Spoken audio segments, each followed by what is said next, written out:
존 맥스웰 리더십 불변의 법칙 제7장 존경의 법칙.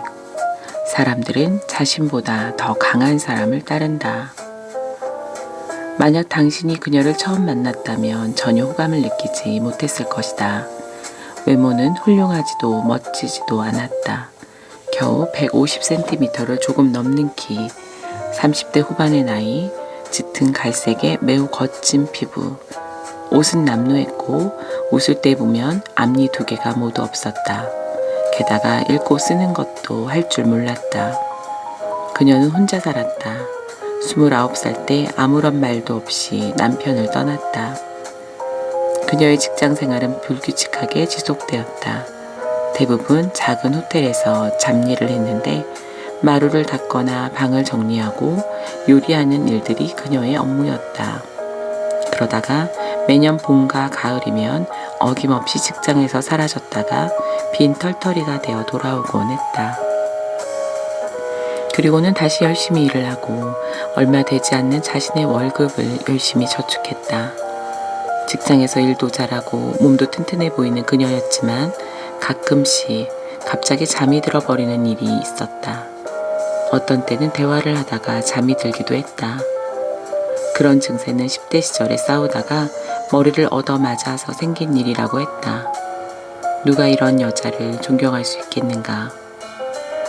그러나 놀랍게도 많은 사람들이 그녀를 존경했다. 그녀를 따라 300명이 넘는 노예들이 자유를 찾아서 탈출했다. 그리고 그녀의 리더십을 받아들이고 존경했다. 뉴 잉글랜드 지역의 노예제도 폐지론자들도 모두 마찬가지였다. 때는 1857년. 그녀의 이름은 터프만이었다. 겨우 30대였음에도 터프만은 모세라고 불렸다. 속박의 땅에 들어가서 흑인들을 노예의 굴레로부터 해방시킨 능력 때문이었다. 터프만은 1820년 메릴랜드주에 있는 농장에서 노예로 태어났다. 13살 때 머리를 구타당했는데 그것이 평생 그녀를 괴롭혔다. 터프만은 자유 흑인들의 비밀 조직인 지하철도와 백인 노예제도 폐지주의자들, 도망치는 노예들을 도와주던 퀘이커 교도들의 도움을 받아서 펜실베니아주의 필라델피아로 갔다. 자유의 몸이 된 그녀는 반드시 다시 고향으로 돌아가서 가족들을 데려오겠다고 결심했다. 1850년 그녀는 지하철의 안내자가 되어 고향에 돌아갔다. 안내자란 동조자들이 도움을 받아 노예들을 빼내오는 사람을 지칭한다. 매년 여름과 겨울이면 터프만은 남부로 돌아가는 데 필요한 돈을 모으기 위해서 호텔에서 잡일을 했다. 그리고 봄과 가을에는 목숨을 걸고 남부에 가서 더 많은 노예를 데리고 돌아왔다. 그녀는 두려움을 몰랐고 흔들리지 않는 강한 리더십을 갖고 있었다. 그녀가 하는 일은 극도로 위험한 일이었다. 탈출하는 도중에 자신이 데리고 있는 노예들이 두려움에 떨 때도 그녀는 변함없이 굳건한 모습을 보여주었다. 언뜻 보면 터프만이 리더가 되기는 쉽지 않아 보인다. 모든 조건이 불리했기 때문이다. 그녀는 노예로 태어났고 교육을 받지도 못했다.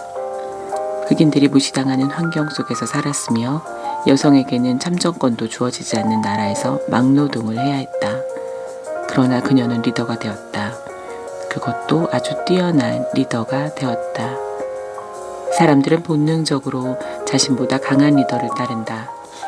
그녀를 만난 사람들은 그런 리더십을 깨닫고 그녀를 따르지 않을 수 없었다. 존경의 법칙은 그렇게 작용했다. 대부분의 사람들은 자신보다 강한 리더십 수준을 지닌 사람에게 끌린다. 그것이 존경의 법칙이다. 무엇보다도 가장 중요한 것은 리더십 역량이다. 어떤 사람은 다른 사람에게 빙해서 더 큰 리더십 역량을 갖고 태어난다.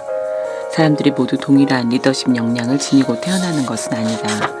그러나 한계의 법칙이나 과정의 법칙에서 언급했듯이 누구나 노력을 통해서 좋은 리더로 성장하는 것은 가능하다.